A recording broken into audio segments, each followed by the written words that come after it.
Jsme relativně malé tesařství. Je nás 7 až 8 spolupracovníků.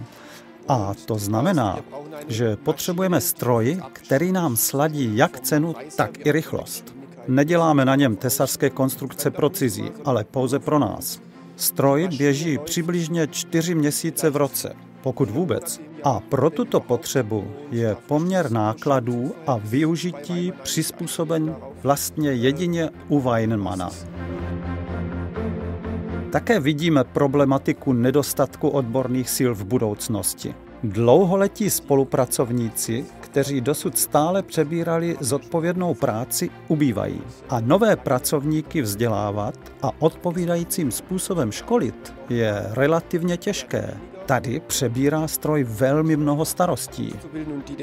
Mnoho maličkostí, které teď najednou děláme, jsme předtím vůbec nedělali. Vrtají se slepé otvory, někde se může přidat rybinový spoj. Konstruuje a staví se zcela jinak.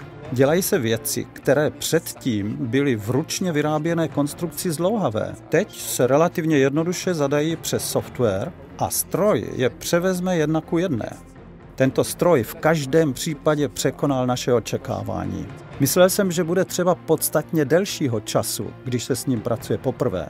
Jde to ale velice rychle a navíc vám stroj nabízí nové možnosti. Tak třeba minulý týden jsme dělali terasový rošt, který se konicky zužoval. Takže najednou se na mašinu přesunulo 2,5 x 14 terasových fošen, které se jinak dělají ručně. Práce je přirozeně odpovídajícím způsobem o moc rychlejší, protože stroj vrtá, řeže a frézuje.